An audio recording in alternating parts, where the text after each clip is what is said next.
Elaine Washington stood frozen in the crowded airplane aisle, her phone live streaming to thousands as the airline CEO personally apologized to her parents.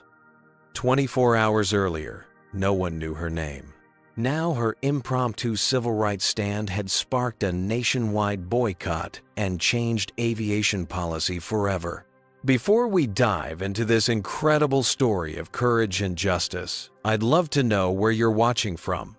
Drop your location in the comments and hit that like and subscribe button.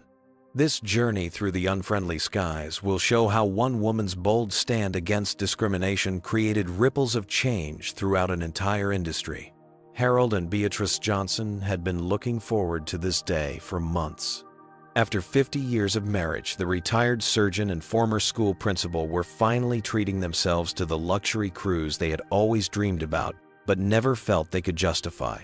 Their first-class flight to Miami would be the beginning of a 2-week Caribbean adventure to celebrate their golden anniversary. "Did you double-check your heart medication?" Harold Beatrice asked, meticulously going through her pre-flight checklist in their modest Atlanta home. At 73, Harold had developed a mild heart condition that required daily medication and a special diet, but he refused to let it slow him down. "Yes, dear, for the 3rd time," Harold replied, with the patient smile of a man who had spent half a century loving the same detail-oriented woman. "Maya made sure the airline has my meal requirements too." Maya Johnson, their 37-year-old adopted daughter, had arranged everything. A successful corporate attorney at Blackwell & Schmidt, one of Atlanta's most prestigious firms, she had spared no expense for her parents' anniversary gift. Though not their biological child, Maya had been the center of their world since they adopted her at 12 after she lost both parents in a car accident. "I wish she could come with us from the start," Beatrice said, carefully packing her carry-on bag. "She needs to finish that big case first," Harold reminded her. "Besides, she'll surprise us on the ship in 3 days. That girl works too hard." What Beatrice and Harold didn't know was that Maya had actually arranged to surprise them even earlier. She had cleared her schedule to join them on the 2nd day of their cruise, having arranged for her colleague to handle the final preparations for their corporate merger case.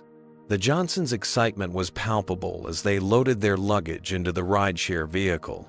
This trip represented more than just a vacation. For two people who had lived through segregation, the civil rights movement, and countless personal indignities with unwavering dignity, this first-class journey symbolized how far they had come.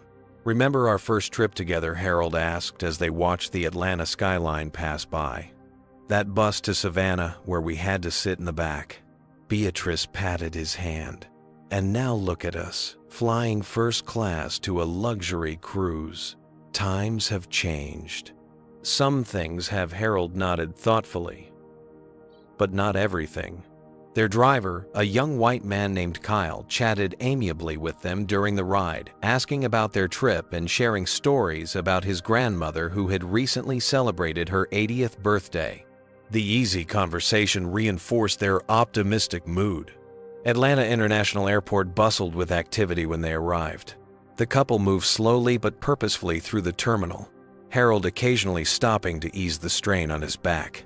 At the check-in counter, a friendly attendant greeted them warmly, efficiently processing their tickets and checking their bags through to Miami. "You're all set, Mr. and Mrs. Johnson. You have access to the premium lounge before your flight, and boarding will begin in about an hour at Gate C-17, the attendant explained, handing them their boarding passes with a genuine smile. In the exclusive lounge, they enjoyed complimentary refreshments and comfortable seating.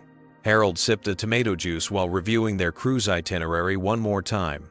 "Antigua St. Lucia, Barbados," he read aloud. "Maya really outdid herself planning this trip." "She always does," Beatrice replied, the pride evident in her voice. "That girl could have run a Fortune 500 company by now if she wanted." When boarding time arrived, they made their way to the gate where they were among the first passengers invited to board. The gate agent scanned their tickets and welcomed them aboard with professional courtesy. As they walked down the jet bridge toward the aircraft door, Beatrice squeezed Harold's hand. "Happy anniversary, Dr. Johnson," she whispered. "Happy anniversary, Principal Johnson," he replied with a wink. They stepped onto the plane with the hopeful anticipation of travelers embarking on the journey of a lifetime, completely unaware of the turbulence that awaited them. Not from weather, but from the darkest aspects of human nature that somehow still persisted at 35,000 feet. "Good afternoon," greeted the flight attendant stationed at the entrance of the aircraft. Her name tag identified her as Patricia. She checked their boarding passes and directed them left toward the first-class cabin. "Enjoy your flight." The Johnsons made their way to their assigned seats 2D and 2E in the second row of the spacious first-class section. Harold carefully stored their carry-on bags in the overhead compartment before helping Beatrice into the window seat and settling beside her. "These seats are so comfortable," Beatrice remarked, running her hand along the premium leather armrest. "I could get used to this." Their moment of appreciation was interrupted by another flight attendant approaching their row. According to her name tag, she was Rebecca Miller, a slim white woman in her mid-40s with blonde hair pulled back in a tight bun. Her smile appeared practiced rather than genuine. "Can I help you find your seats?" she asked, despite the obvious fact that they were already correctly seated. "We're right where we should be," Harold replied, politely handing her their boarding passes. "Seats 2D and 2E." Rebecca studied their boarding passes longer than necessary, her expression shifting subtly before she handed them back without comment and moved on to welcome a white couple taking their seats across the aisle. Her demeanor transformed instantly, her voice warming as she helped them store their luggage and offered pre-departure beverages. "Welcome aboard, Mr. and Mrs. Whitfield. So lovely to have you flying with us again. Can I get you anything before takeoff? Perhaps some champagne to start your trip?" The contrast was not lost on Beatrice, who exchanged a knowing glance with Harold. They had experienced this kind of treatment throughout their lives. The subtle shift in tone, the different quality of service, the unspoken message that they somehow didn't belong in a premium space. When Rebecca returned to their row, her professional veneer barely masked her coolness. "Would you like anything to drink before takeoff?" The question lacked the warmth and personal touch she had shown the other first-class passengers. "Water would be fine, thank you," Harold replied. "Just water?" Rebecca asked, as though their choice confirmed some private assumption. "Yes, just water," Beatrice affirmed calmly. As Rebecca walked away, a white businessman in his early 50s took his seat directly behind Harold. He nodded politely to the Johnsons before settling in. Thomas Hayes, according to the luggage tag on his briefcase, was immersed in his phone, but occasionally glanced up, seeming to notice the different treatment the couple was receiving. When Rebecca returned with their waters, she placed them on their tray tables with noticeably less care than she had shown with other passengers' drinks. As she turned to leave, her elbow knocked against Beatrice's cup, spilling water across her lap. "Oh," Rebecca said flatly, "let me get you a napkin." She handed Beatrice a single cocktail napkin, clearly insufficient for the spill, before quickly moving on without a proper apology. "Are you all right?" Harold asked his wife, offering his own napkin. "It's just water," Beatrice replied quietly, though the indignity of the situation was written across her face. As the boarding process continued, Harold noticed Beatrice shifting uncomfortably in her seat. The chill of the cabin was pronounced, and he knew her arthritis often flared up in cold environments. "Excuse me," he called politely as Rebecca passed by again. "Could we possibly get a blanket for my wife and perhaps an extra pillow for my back?" "We're very busy with boarding right now," Rebecca replied. "I'll try to get to that later." 20 minutes later, as Harold observed Rebecca bringing pillows and blankets to other first-class passengers who had made similar requests after them, he sighed softly. "Should I ask again?" he whispered to Beatrice. "Let's not make a fuss," she responded, the familiar phrase, a reflection of a lifetime of calculated decisions about when to speak up and when to endure. The white passenger seated behind them, Thomas Hayes, had been observing the situation with growing discomfort. When Rebecca passed by his seat, he signaled to her. "Excuse me, Hayes. Said I believe the gentleman in front of me requested some pillows and a blanket earlier." Rebecca's expression tightened. "I'll be with them shortly, sir," she replied with forced politeness before walking away. Several minutes later, she returned and wordlessly handed Harold a single pillow. No blanket was provided. "Thank you," Harold said, maintaining his dignity. "But we also requested a blanket for my wife. We seem to be running short on blankets in first class. I'll check again later." Rebecca responded, though Beatrice could clearly see unused blankets on her cart. As the final boarding procedures were completed, Beatrice needed to use the restroom. She stood carefully and made her way toward the first-class lavatory at the front of the cabin. Before she could reach it, Rebecca stepped into her path. "The economy restrooms are available toward the rear of the aircraft," she stated, gesturing toward the back. "I'm seated in first class," Beatrice replied evenly, her soft southern accent belying her growing frustration. "This lavatory is currently being serviced," Rebecca claimed, though no service card or personnel were visible. A white passenger emerged from the supposedly serviced lavatory moments later, and Rebecca immediately allowed another white first-class passenger to enter without comment. When Beatrice returned to her seat after being forced to walk to the economy section, she and Harold exchanged whispers. "Are we being oversensitive?" Beatrice asked quietly. Harold shook his head slightly. "No, but we know the drill." "All too well," she agreed. The familiar ache of discrimination settled over them as the aircraft prepared for departure. They had experienced it countless times before at restaurants and stores, at professional conferences. The Johnsons had built successful careers and raised a brilliant daughter while navigating a world that still, despite all progress, sometimes viewed their presence in certain spaces as an intrusion. Thomas Hayes continued observing the situation from his seat, his expression increasingly troubled as the pattern of differential treatment became impossible to ignore. He typed something into his phone, then placed it in airplane mode as the flight attendants prepared for takeoff. What should have been the beginning of a joyous celebration was already tainted by the persistent shadow of prejudice, a reality the Johnsons had hoped might finally be fading, but instead seemed to be following them even into the supposedly friendly skies. The seatbelt sign pinged off 45 minutes into the flight, and the first-class cabin burst into activity. Flight attendants moved efficiently through the cabin, preparing to serve meals and drinks. Rebecca distributed linen napkins and took drink orders from passengers, her demeanor warm and engaging with everyone except the Johnsons. When she finally reached their row, her smile vanished. "What would you like to drink?" "Cranberry juice, please," Beatrice replied. "I'd like to confirm my special meal," Harold added. "I pre-ordered a low-sodium option for my heart condition." Rebecca frowned slightly. "I don't have any record of a special meal request for you." Harold reached for his phone and pulled up his confirmation email. "I have the confirmation right here. It was acknowledged by your airline 3 weeks ago." Rebecca barely glanced at the screen. "Our meal service is prepared before boarding. If it's not on my list, we don't have it.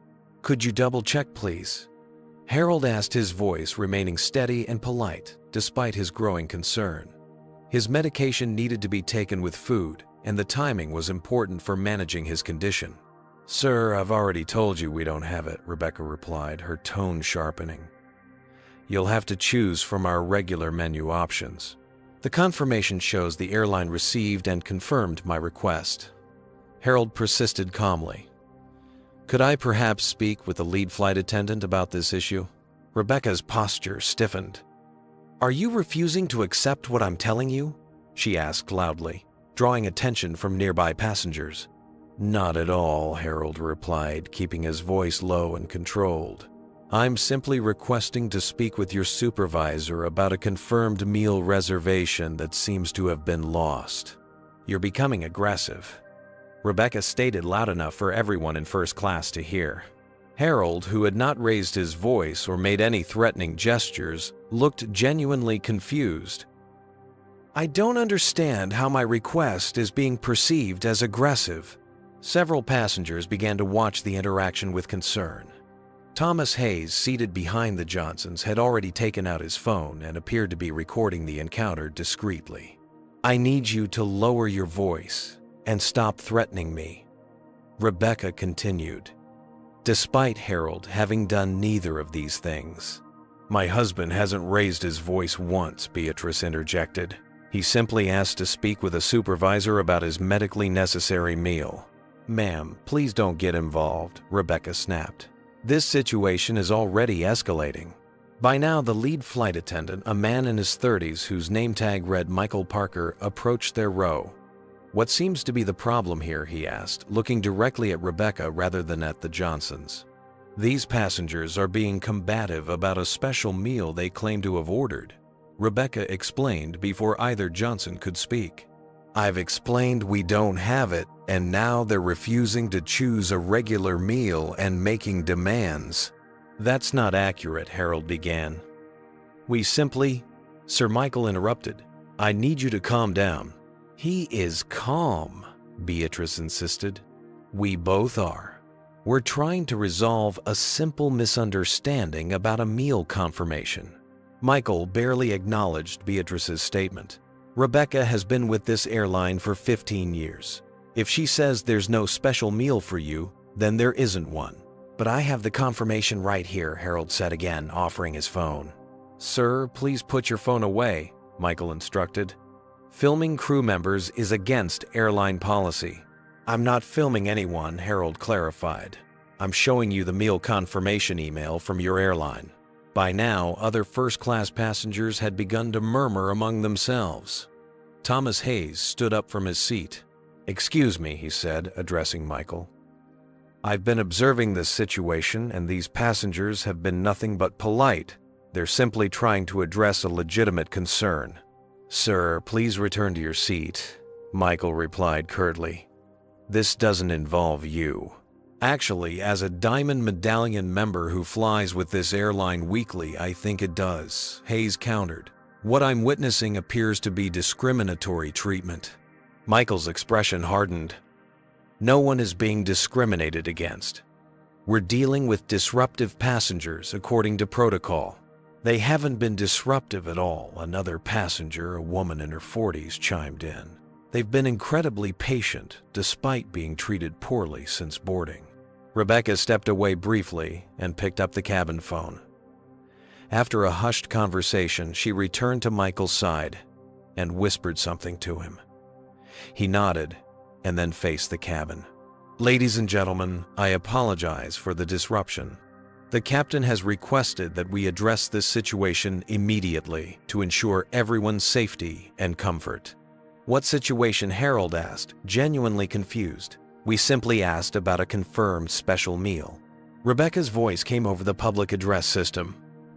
Attention in the cabin. We need assistance in first-class priority, level 3. The coded announcement sent a chill through Beatrice. She reached for Harold's hand as they exchanged worried glances. Minutes later, the captain's voice came over the intercom. Ladies and gentlemen, due to a situation in the cabin requiring our attention, we'll be making an unscheduled landing at Charlotte Douglas International Airport. Please remain seated with your seatbelts fastened. Flight attendants, prepare for landing. A collective groan rose from the passengers, many of whom began to glare at the Johnsons, unaware of the full context of the situation. This is outrageous, Thomas Hayes said loudly. These passengers have done absolutely nothing wrong. The woman across the aisle had begun recording on her phone as well. I want everyone to see what's happening here, she announced.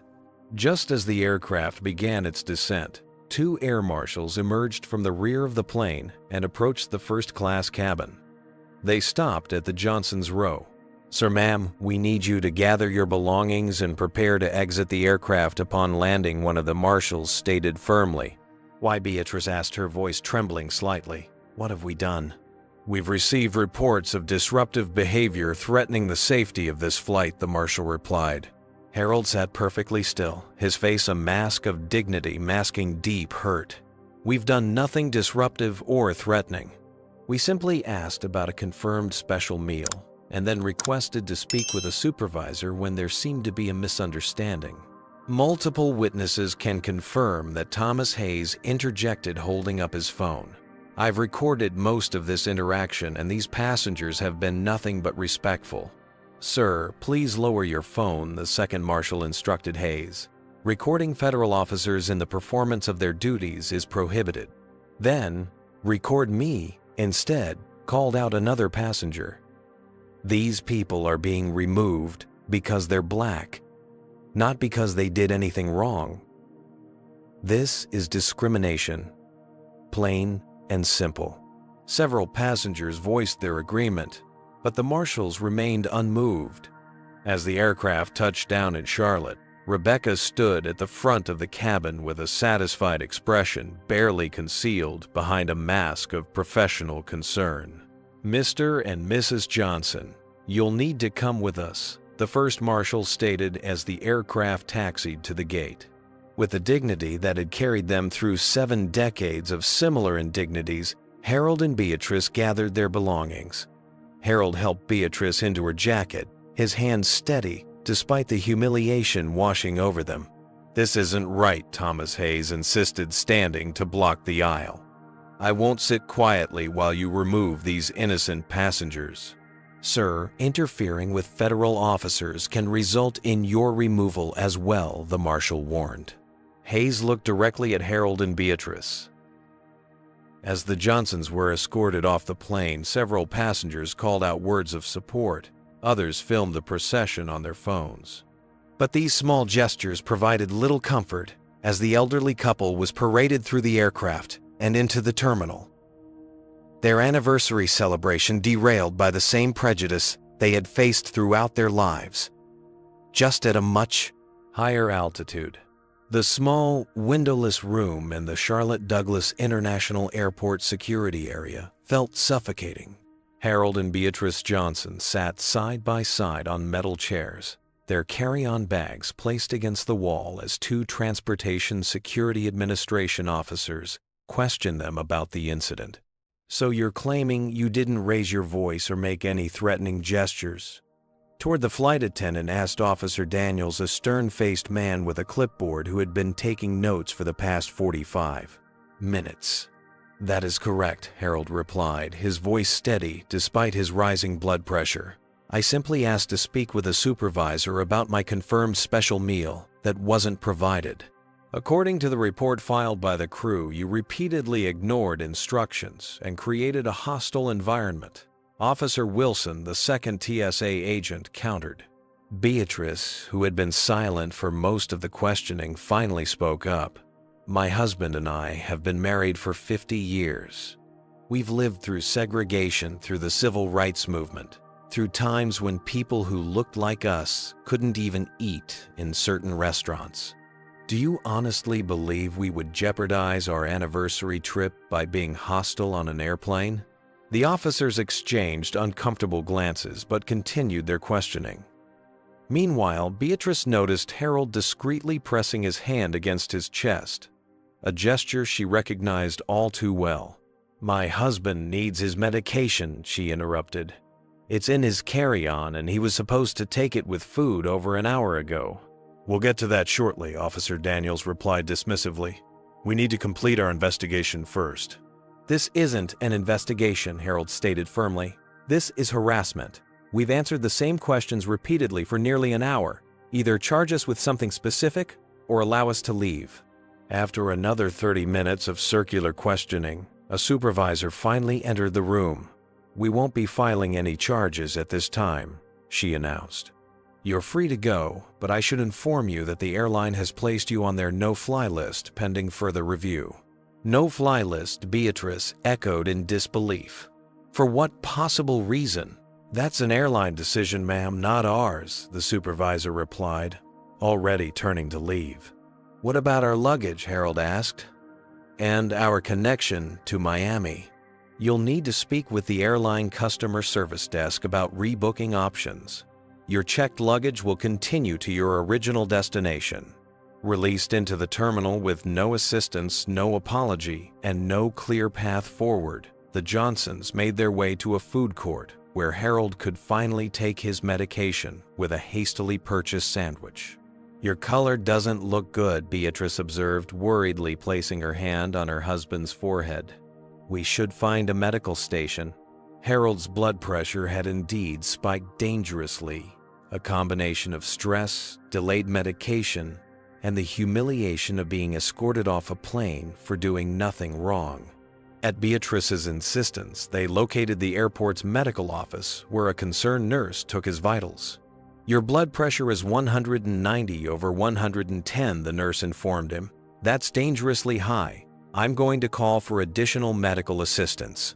As Harold received emergency treatment to lower his blood pressure, Beatrice stepped outside to make a phone call, her hands shaking as she dialed their daughter's number. "Maya, something terrible has happened," she began, her voice breaking, as she recounted the events of the past few hours. Maya Johnson was in her office preparing for court when she received her mother's call. The transformation was immediate, from focused attorney to fierce protector in the span of seconds. "I'm on my way," Maya assured her mother, already grabbing her coat and briefcase. "Don't talk to anyone else from the airline. Don't sign anything. I'll be there as soon as possible." After ensuring her father was stable, Beatrice made her way to the airline's customer service desk, where she was met with cold indifference. "Your tickets have been canceled due to the incident," the agent informed her. "We can rebook you on a flight tomorrow for an additional change fee of $300 per person." "The incident," Beatrice repeated incredulously. "You mean when your flight attendant discriminated against us and then had us removed from the plane for no legitimate reason?" "Ma'am, I don't have the details of what happened. I'm just informing you of your options. My husband is currently receiving medical attention because of your airline's actions. We've missed our connection the first day of our anniversary cruise, and our luggage is now separated from us. And you want us to pay an additional fee?" By the time Beatrice returned to the medical station, Harold had been stabilized but was advised against flying for at least 24 hours. With their cruise departure rapidly approaching and no flight available, their meticulously planned anniversary celebration was falling apart. The Johnsons checked into an airport hotel where Beatrice helped Harold settle into bed before sitting heavily in the armchair by the window. For the first time since the ordeal began, she allowed her tears to fall. 50 years, she whispered, looking at their matching gold bands. 50 years of dignity in the face of this exact kind of treatment. I thought things had changed, Harold. Harold reached for her hand. Some things have. Some haven't. I'm so tired, Beatrice admitted, her voice catching. So tired of having to be twice as polite, twice as patient, twice as perfect, just to be treated with basic human decency. As Beatrice sat beside her husband in that impersonal hotel room, their anniversary cruise sailing without them, videos of their removal from the aircraft were already spreading across social media platforms. Thomas Hayes had posted his footage with a detailed account that contradicted the airline's official statement about disruptive passengers. The hashtag number Justice for Johnsons began trending as more passengers from the flight shared their recordings and testimonies. By evening, the story had been picked up by several news outlets with headlines questioning the airline's treatment of the elderly black couple. Meanwhile, Maya had been busy during her flight to Charlotte. Using her legal expertise and network of contacts, she had already begun building a case against the airline, documenting every aspect of the discrimination her parents had faced. She had also reached out to her journalist friend Aisha Robinson, who worked at a major news network, ensuring that the story would receive proper coverage.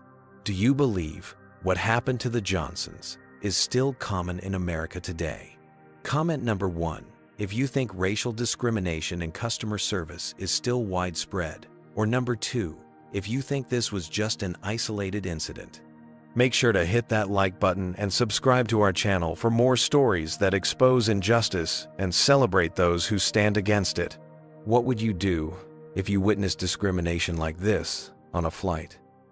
Would you speak up like Thomas Hayes did, or would you stay silent?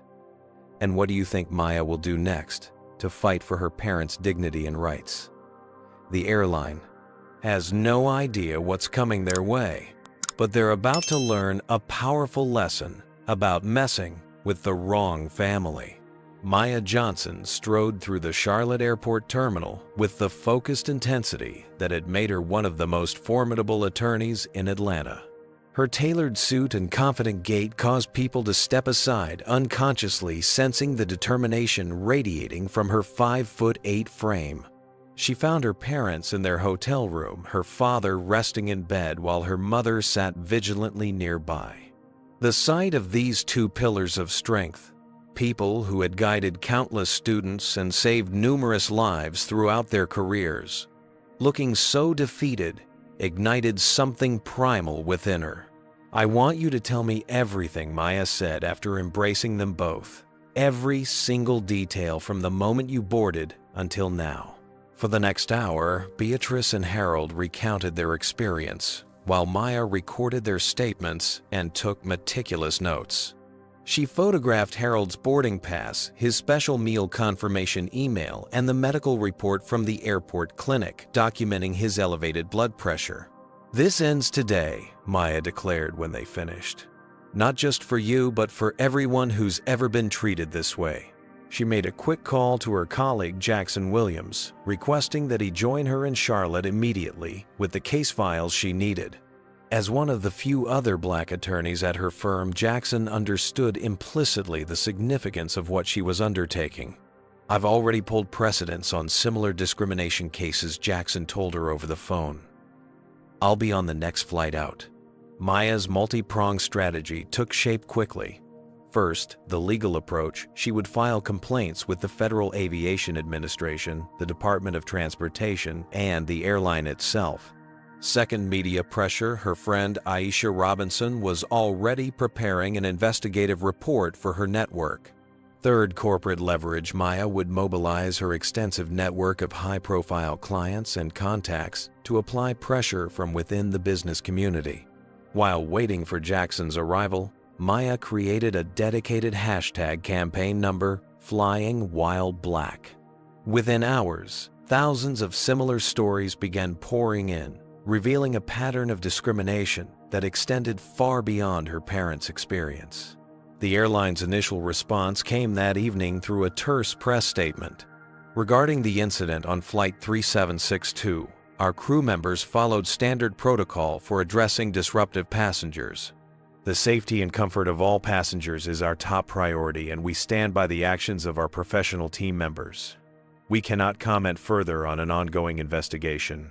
Maya read the statement aloud to her parents, her voice steady, but her eyes flashing with determination.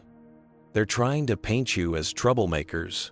Standard corporate defense: deny, deflect, and wait for the story to blow over." She set her phone down. They have no idea who they're dealing with.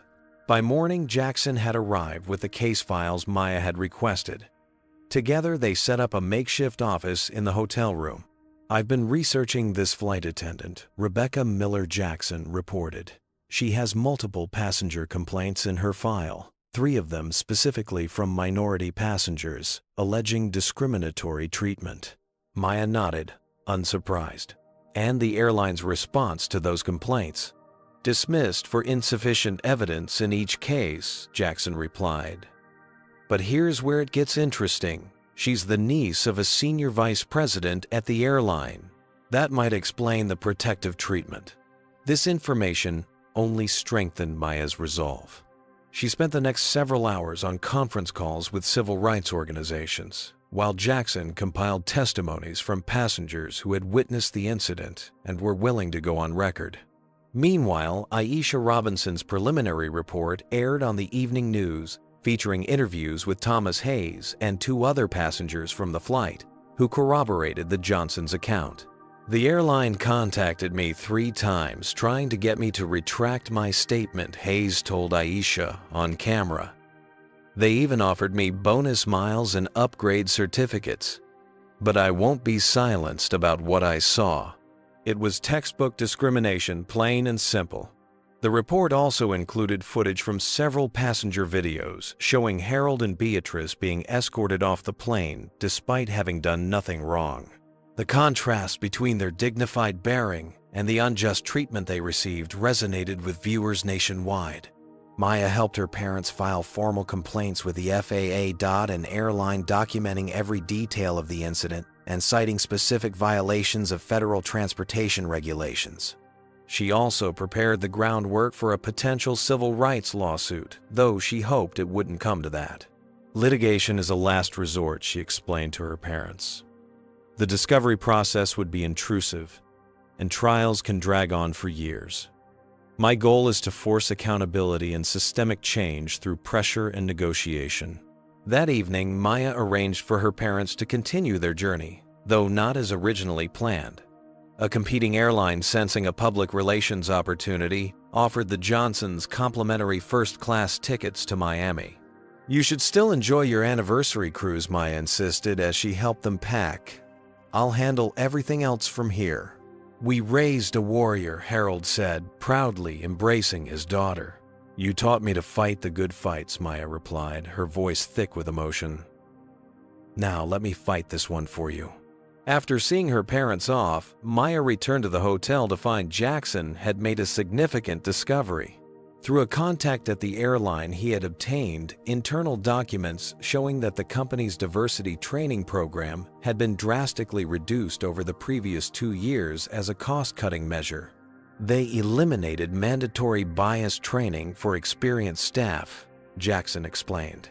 Rebecca Miller hasn't had any cultural sensitivity training in over 3 years. "So we have a systemic failure on top of individual discrimination," Maya noted, adding this information to their growing file. Her phone rang. It was Dennis Wilson, the airline CEO, finally responding to her multiple contact attempts. "Miss Johnson, I understand you're upset about your parents' experience," he began, his tone carefully measured. "We'd like to offer them our sincere apologies and compensation in the form of travel vouchers and bonus miles." "Mr. Wilson," Maya replied coolly, "I'm not calling as a concerned daughter, though I certainly am that. I'm calling as an attorney preparing to file a class action lawsuit against your airline for a documented pattern of discriminatory practices that violate federal transportation regulations and civil rights laws." A long silence followed before Wilson spoke again. "I'm sure we can resolve this without resorting to legal action. What exactly are you looking for?" "Justice, accountability, and systemic change," Maya answered. "And none of those things begin with travel vouchers or confidential settlements." After ending the call, Maya turned to Jackson.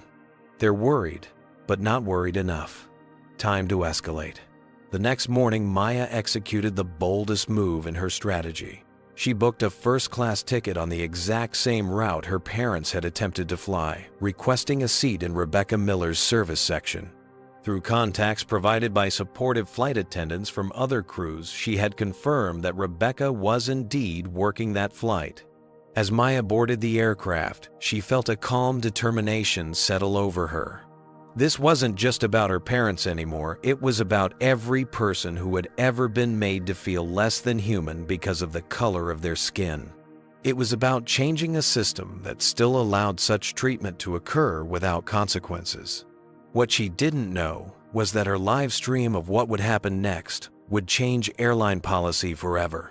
By the time Maya boarded her strategic flight, the story of Harold and Beatrice Johnson had become a national talking point. Number Flying While Black trended across social platforms, with thousands sharing similar experiences of discrimination in air travel. Major news outlets had picked up the story, featuring interviews with passengers who witnessed the incident. Celebrity figures with large social media followings began amplifying the Johnson story. A prominent film director tweeted, "I've flown this airline for years. Not anymore. Number Flying While Black." A chart-topping musician shared the video with her 50 million followers, writing, "This could be your grandparents. This is America in 2023.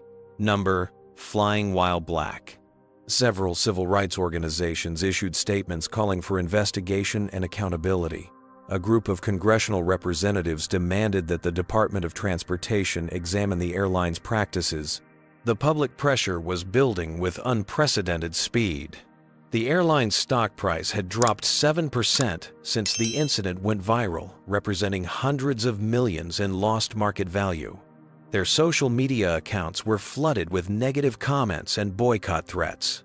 Corporate clients began quietly shifting their business travel contracts to competitors.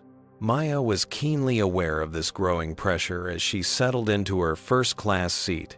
She wore a tailored black suit, professional, understated, and intentionally non-threatening. Her hair was pulled back in a neat bun, her makeup minimal. She had deliberately made herself as unobtrusive as possible, creating conditions that would make any discriminatory treatment all the more obvious. "Can I get you a pre-departure beverage?" asked a flight attendant who wasn't Rebecca. "Just water, please," Maya replied with a polite smile. When Rebecca Miller finally appeared in her section, Maya observed her closely. Rebecca moved through the cabin with practiced efficiency, warmly greeting white passengers while maintaining cool professionalism with the few passengers of color.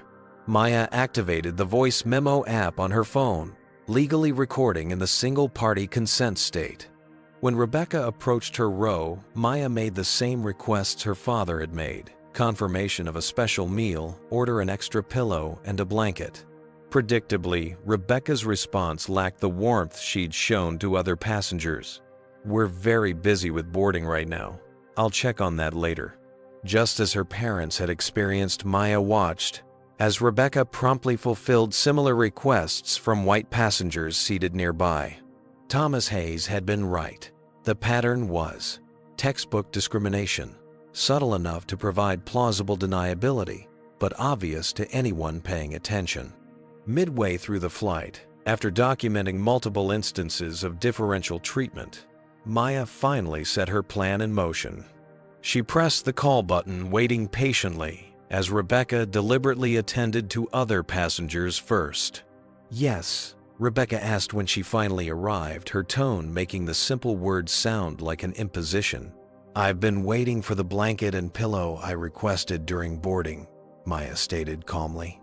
"I've noticed you've provided them to several other passengers who requested them after I did." Rebecca's expression hardened. "As I told you earlier, we're limited on supplies. I'll check again when I have time." "That's interesting," Maya replied, her voice level but clear enough to be heard by nearby passengers. "Because I've been observing a pattern of service discrimination since boarding, with passengers of color receiving consistently different treatment than white passengers." Rebecca's eyes widened slightly. "Excuse me. For instance," Maya continued, "you've refilled the white gentleman's drink in 3A twice without being asked, while ignoring the empty glass of the Latina woman in 4C, despite her pressing the call button 3 times. Several passengers were now openly watching the interaction. Maya maintained perfect composure as she continued. "You've addressed white passengers by name and with a smile, while maintaining cold professionalism with passengers of color. You've promptly fulfilled comfort requests from white passengers while delaying or ignoring identical requests from non-white passengers." Rebecca's face flushed. "That's absolutely not true. I treat all passengers equally. I've been documenting these discrepancies since boarding," Maya informed her, "just as passengers documented similar treatment of my parents' doctor, Harold, and Principal Beatrice Johnson, when you had them removed from their flight 2 days ago for requesting a confirmed special meal." The cabin grew silent as recognition dawned on Rebecca's face. Maya stood slowly, maintaining a non-threatening posture as she addressed not just Rebecca, but the entire first-class cabin. "My name is Maya Johnson. I'm a corporate attorney and the daughter of the couple you discriminated against and had removed from their anniversary flight.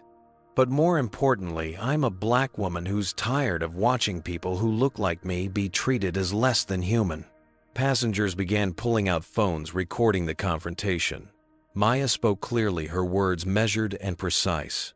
2 days ago, my 73-year-old parents were humiliated, removed from a flight, and subjected to interrogation. for simply requesting the special meal they had confirmed in advance. My father, who has a heart condition, suffered a dangerous spike in blood pressure as a result. She turned to address Rebecca directly. You weaponized your authority against them, calling them aggressive and threatening when they were neither. You used coded language and false claims to remove them from a flight they had every right to be on. Rebecca glanced desperately toward the front of the cabin where the lead flight attendant stood watching in shock. I need to speak with my supervisor, she muttered, attempting to retreat. That's exactly what my father asked to do, Maya pointed out, before you had him and my mother removed from the aircraft. A white passenger seated across the aisle stood up. I saw the video of what happened to your parents. It was disgraceful. Another passenger, a South Asian woman, added, I fly this route every week and have experienced similar treatment many times. The lead flight attendant approached, trying to de-escalate the situation. Ma'am, please take your seat. We can discuss your concerns after landing. With respect, Maya replied, That's not acceptable.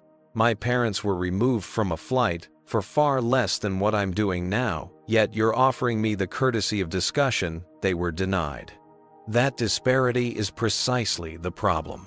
Maya's live stream, which she had discreetly started before standing up, was now being watched by thousands of viewers in real time. Comments and support flooded in as she calmly but firmly held her ground. This isn't just about my parents, she continued, addressing everyone in the cabin and by extension her growing online audience. It's about every person who has ever been made to feel less than human because someone in authority decided their dignity was optional. The captain's voice came over the intercom. Flight attendants prepare for landing. Maya looked confused. We're only 45 minutes into a 2-hour flight. The lead flight attendant leaned in and spoke quietly. The captain has decided to return to Charlotte. Management is waiting to address this situation on the ground. As the plane began its descent, passengers throughout the cabin expressed their frustration not with Maya but with the airline's handling of the situation. Several offered to serve as witnesses for any legal action she might pursue. When the aircraft landed and taxied to the gate, Maya remained calmly in her seat.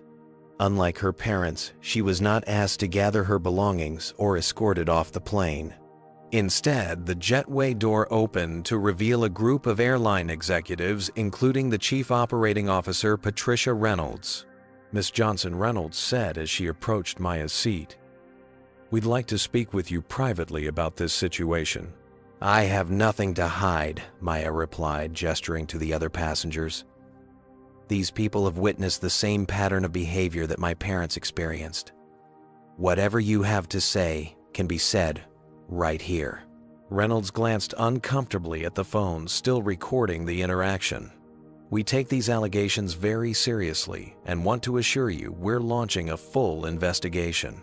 An investigation would have been appropriate before my parents were removed from their flight, Maya pointed out.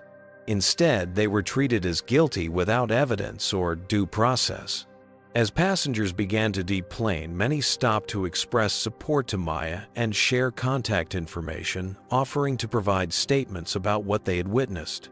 Thomas Hayes, who had been in contact with Maya since her parents' incident, had arranged for journalists to be waiting in the terminal. Rebecca Miller was escorted from the aircraft by airline security, her face rigid with barely controlled anger. The live stream continued to record as Maya finally gathered her belongings and walked calmly into the terminal where news cameras waited. The airline's carefully crafted narrative was crumbling in real time, and the executives knew it. What had begun as one couple's humiliating experience had evolved into a nationwide movement calling out decades of normalized discrimination. And Maya Johnson was just getting started. The next morning, Airline CEO Dennis Wilson requested an urgent meeting with Maya. She agreed, but on her terms. The meeting would take place at her parents' hotel with Thomas Hayes and 3 other witnesses present. She had no intention of allowing the airline to control the narrative through a private conversation that could be denied later. Maya arrived 15 minutes early. accompanied by her colleague Jackson Williams and Aisha Robinson, whose presence ensured that any agreements would be documented by a journalist of record. Maya wore a navy blue suit, her hair styled naturally, a deliberate choice to embrace her identity rather than conforming to corporate expectations of professionalism that often penalize Black women for their natural appearance. "You've created quite a situation, Miss Johnson," Dennis Wilson remarked as he entered the conference room flanked by the airline's chief legal counsel and head of public relations. "I didn't create anything," Mr. Wilson, Maya replied calmly. "I simply exposed what was already there." Wilson's expression tightened. "We'd like to resolve this situation quickly and amicably. We're prepared to offer your parents a generous compensation package, including lifetime platinum status with our airline." "My parents have no interest in flying with your airline ever again," Maya informed him, "and I'm not here to negotiate hush money." She slid a folder across the table. "These are our non-negotiable demands for resolution." The airline's legal counsel, a stern woman named Eleanor Pearson, opened the folder and scanned its contents with growing alarm. "This is unreasonable," Pearson stated flatly. "A complete overhaul of our training programs, third-party auditing of customer service interactions, public disclosure of discrimination complaints. These demands would cost millions to implement. Considerably less than what you'll lose in a class action lawsuit and continued boycott," Maya pointed out. "My live stream yesterday has been viewed 8 million times. Your stock has dropped 12%.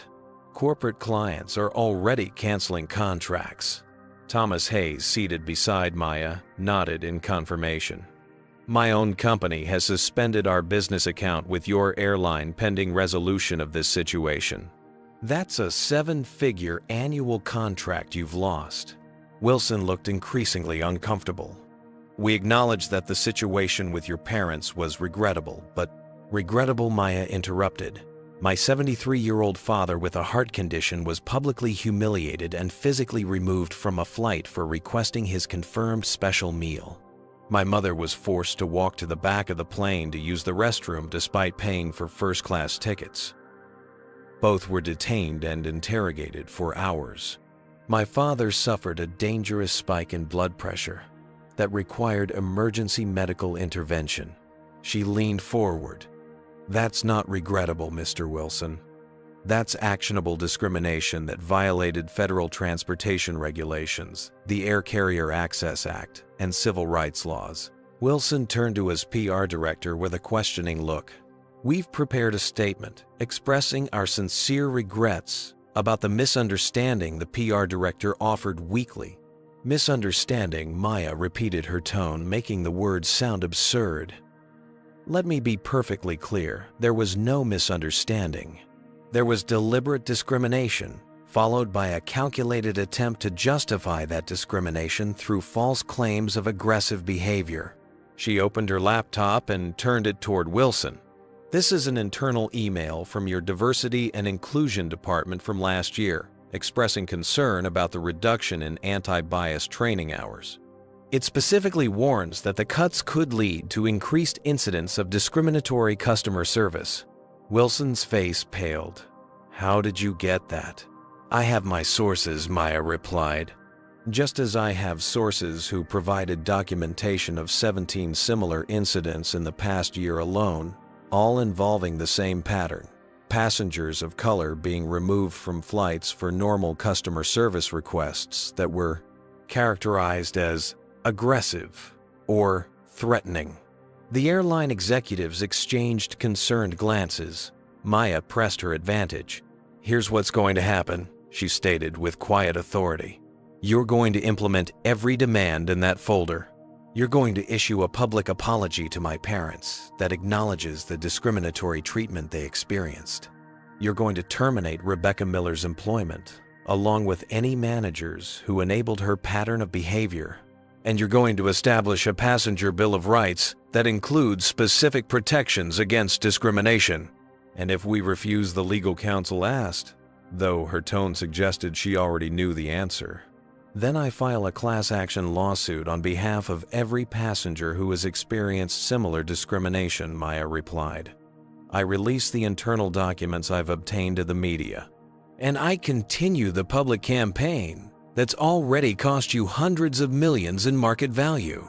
She closed her laptop.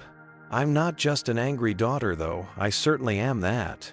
I'm a corporate attorney who understands exactly how to hit companies where it hurts most, their bottom line and public reputation." After a tense silence, Wilson sighed deeply. "We'll need time to review your demands and consult with our board." "You have 24 hours, Maya stated. After that, I proceed with the lawsuit and release everything I have to the media." As the airline executives filed out, Thomas Hayes remained behind with Maya and her team. "That was masterful," he commented. "I've been in plenty of high-stakes negotiations, but I've rarely seen someone hold all the cards so completely." Maya shook her head slightly. "I don't hold all the cards. What I have is the truth and the moral high ground. Sometimes that's enough." Later that evening, Maya received word that the airline's board of directors had called an emergency meeting. By morning, they had agreed to implement every one of her demands, with minor modifications to the timeline for rolling out the new training programs. The public apology came first. A video statement from Dennis Wilson personally apologizing to Harold and Beatrice Johnson for the discriminatory treatment they experienced. He acknowledged that the incident reflected systemic issues within the company culture and announced a comprehensive plan to address those issues. Rebecca Miller and 2 supervising managers were terminated. The airline announced a partnership with civil rights organizations to completely revamp their diversity training and customer service protocols.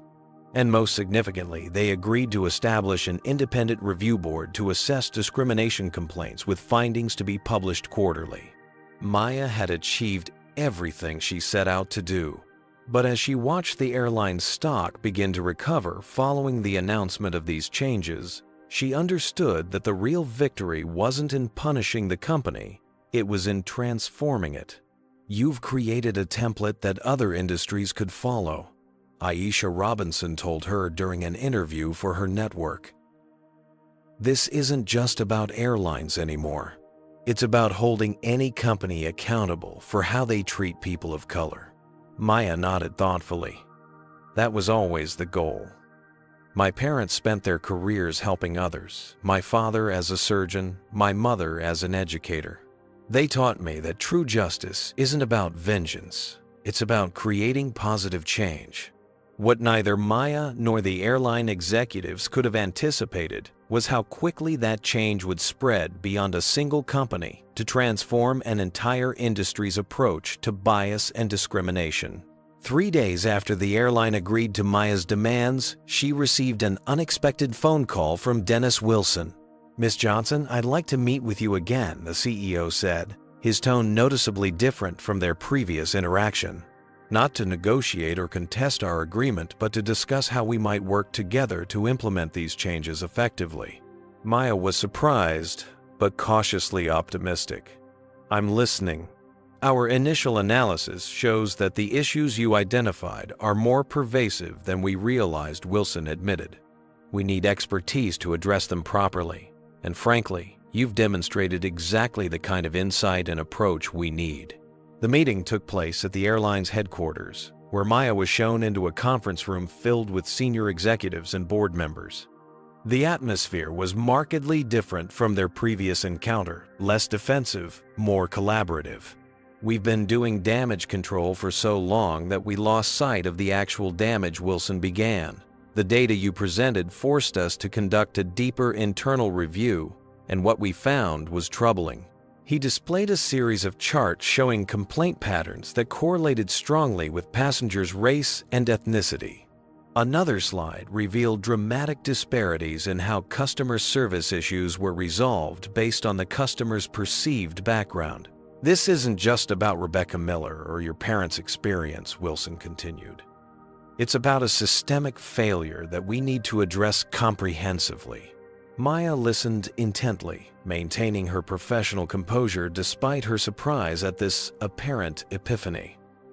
"I appreciate your candor, Mr. Wilson. What exactly are you proposing?"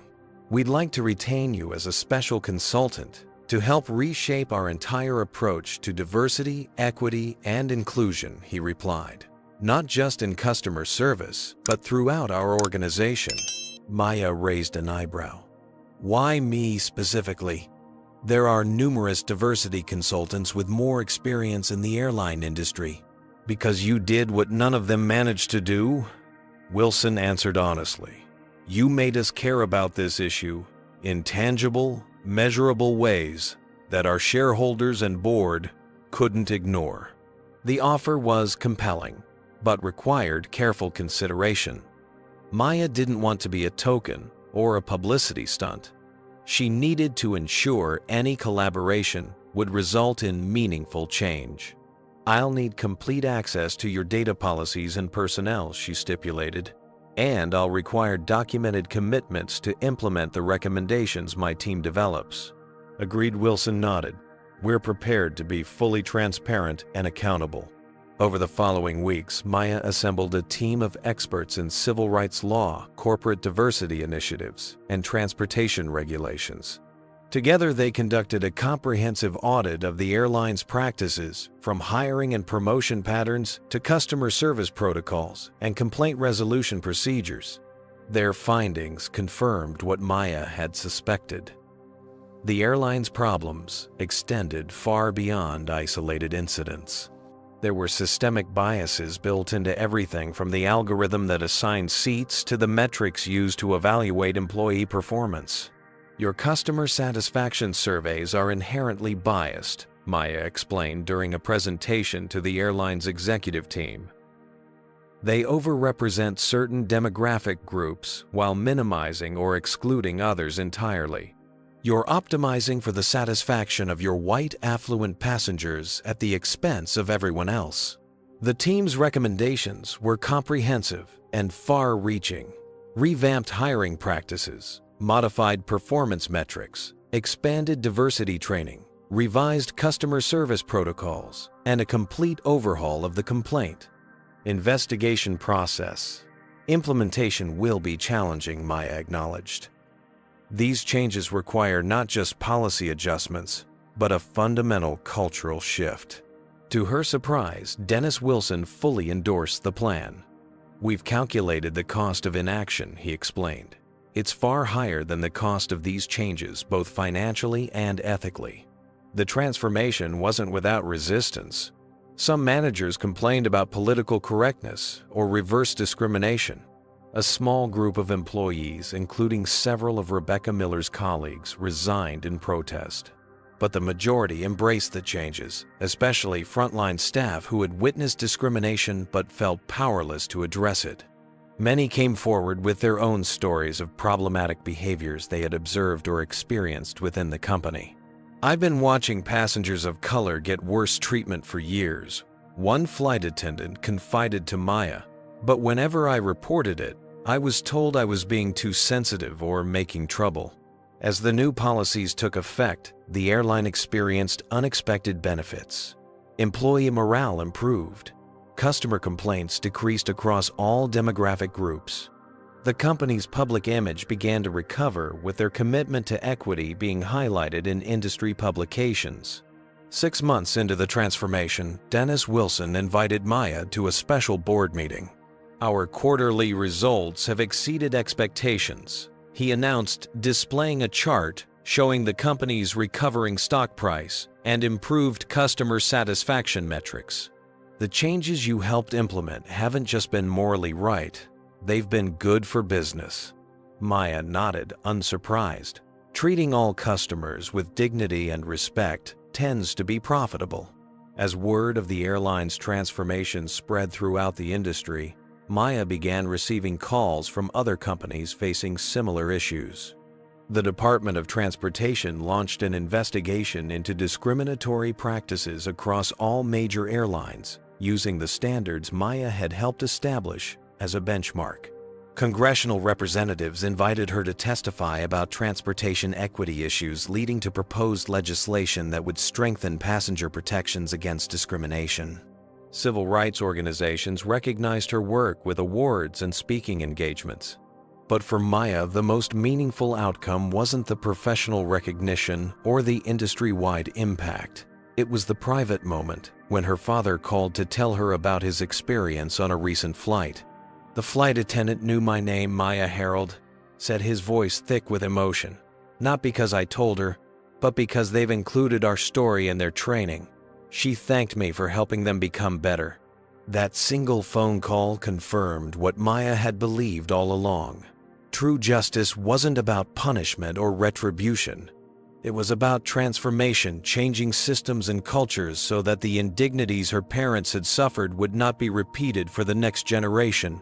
The airline that had once removed her parents from a flight had become a model for industry-wide reform.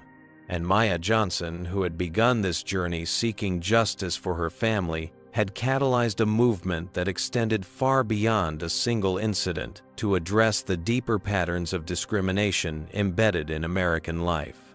1 year after the incident that changed everything, Harold and Beatrice Johnson finally embarked on the anniversary cruise they had originally planned.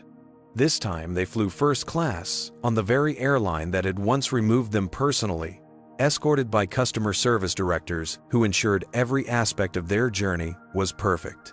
"It feels strange to fly with them again," Beatrice admitted as they settled into their seats. "But there's something powerful about returning to the scene of the battle, especially when you've won." Harold nodded thoughtfully. "It's not about forgiveness. It's about acknowledgement and change." The transformation was evident from the moment they checked in. The airline staff had been completely retrained under the new protocols Maya had helped develop. Digital screens throughout the terminal displayed the company's passenger Bill of Rights, which prominently featured protections against discriminatory treatment. Most notably, the crew from pilots to flight attendants reflected a diversity that had been lacking before. Maya joined her parents on the cruise, a rare vacation from her increasingly demanding schedule. In the years since confronting the airline, she had established her own law firm specializing in transportation discrimination cases. What began as a daughter's righteous anger had evolved into a thriving practice with national influence. "I never imagined my retirement would involve becoming a civil rights case study," Harold joked, as they sat on the cruise ship's deck watching the sunset over the Caribbean. "You always were an overachiever," dear Beatrice teased, squeezing his hand. Maya smiled at her parents' banter, grateful for their resilience and wisdom. "You two taught me everything I needed to know about standing up with dignity. I just applied your lessons on a larger scale." Their family moment was interrupted by a young couple who approached tentatively. "Excuse me," the woman said. "Are you the Johnsons from the airplane incident?" Harold nodded, accustomed to such recognition by now. "I just wanted to thank you," the woman continued. "My parents experienced something similar last year, but because of the changes your daughter helped implement, they received a completely different response." The crew member was immediately removed from the flight, and the airline provided full compensation and a sincere apology. Such encounters had become common for the Johnson family.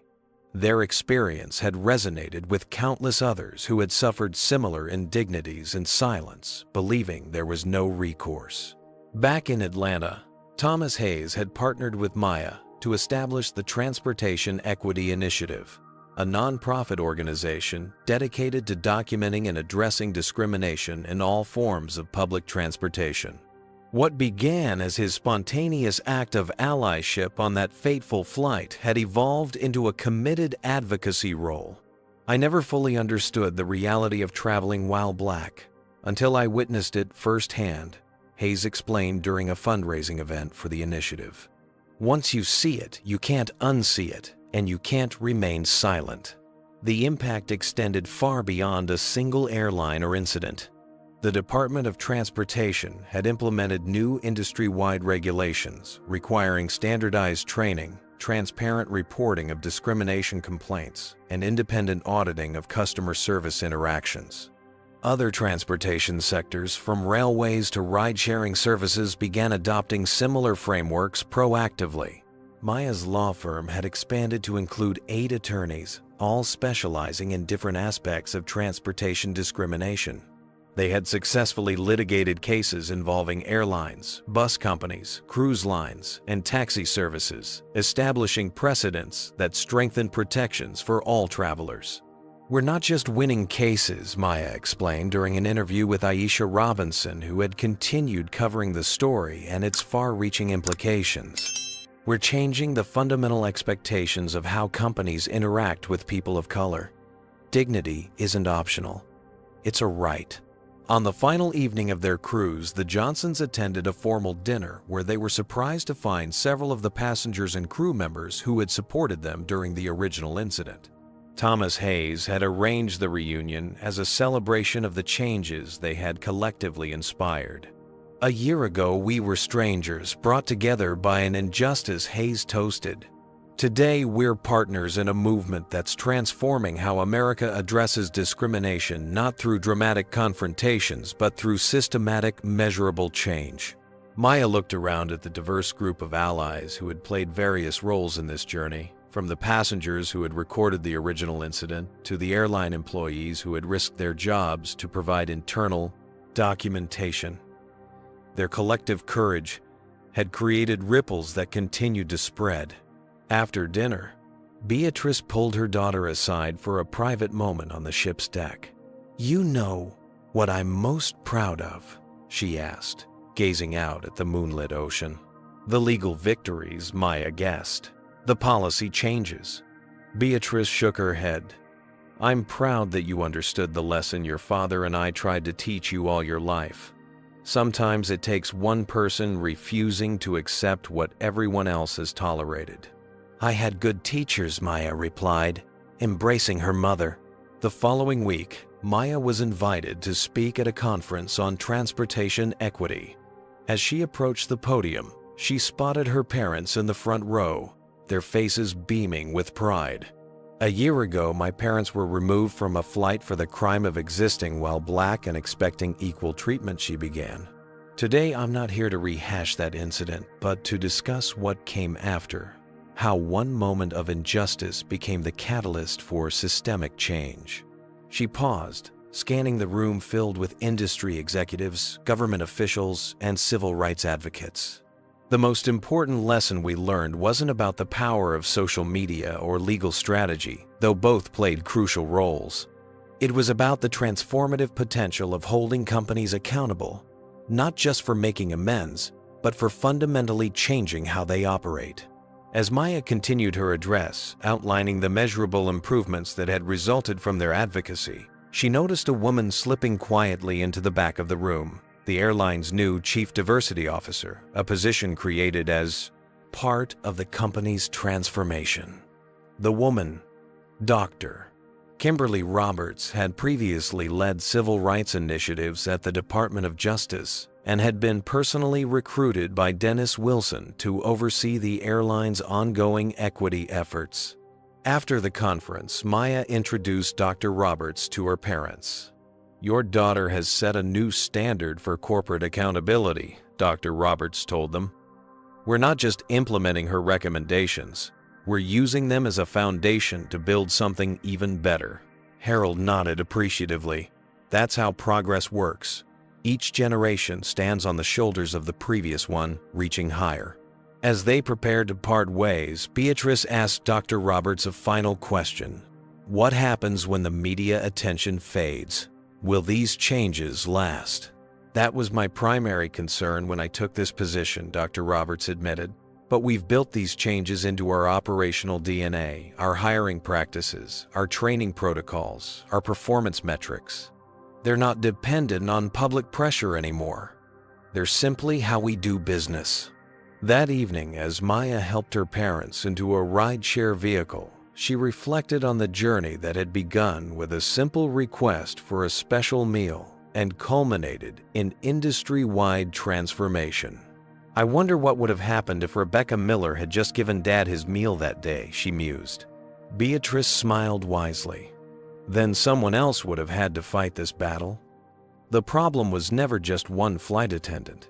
It was a system that enabled and protected her behavior. Harold squeezed his daughter's hand. "You didn't just win justice for us, Maya. You created space for dignity, not just for passengers, but for everyone in the industry who wanted to do better, but didn't know how. As their vehicle pulled away, Maya glanced at her phone to find a message from a young flight attendant who had attended her conference presentation. "Today I served an elderly black couple in first class. I remembered your parents' story during our training and made sure they received the respect and care they deserved. The gentleman told me it was the first time in his life he'd felt truly welcome on a flight. Thank you for making this possible." Maya smiled, understanding that the true measure of their victory wasn't in policy documents or legal precedents, but in these small moments of dignity that would multiply across countless interactions, each one helping to bend the long arc of the moral universe just a little more toward justice. The story of the Johnson family teaches us that confronting discrimination requires both personal courage and strategic action. When faced with injustice, it's not enough to simply endure with dignity. We must also hold systems accountable. Maya succeeded not because she sought revenge, but because she identified the structural problems behind her parents' experience and pushed for comprehensive solutions. True change happens when we refuse to accept discriminatory treatment as normal. By documenting incidents, gathering allies, and applying pressure at multiple levels, legal, media, corporate, and public, we can transform isolated incidents into catalysts for systemic reform. The most powerful lesson is that justice isn't about punishing individuals, but about changing cultures and systems. Rebecca Miller was merely a symptom of deeper organizational failures. By focusing on institutional transformation rather than personal retribution, Maya created lasting change that benefited countless others facing similar discrimination. Remember that allyship matters. Thomas Hayes' decision to speak up made a critical difference. Sometimes the most powerful thing we can do is simply bear witness and refuse to remain silent when we see injustice happening around us. Has discrimination ever touched your life or the lives of your loved ones? How did you respond? If you've witnessed discrimination, did you speak up or stay silent? Share your experiences in the comments below. Your story could inspire others to take action. If this story resonated with you, please hit that like button and subscribe to our channel for more powerful narratives about everyday people creating extraordinary change. By sharing this video, you help spread awareness about discrimination and how we can effectively combat it together. Thank you for joining us on this journey of courage, perseverance, and transformative justice. Remember, as Beatrice Johnson wisely said, sometimes it takes one person refusing to accept what everyone else has tolerated. Whether you're facing discrimination yourself or witnessing it happen to others, your voice and actions matter. Until next time, may we all travel through life with dignity and respect.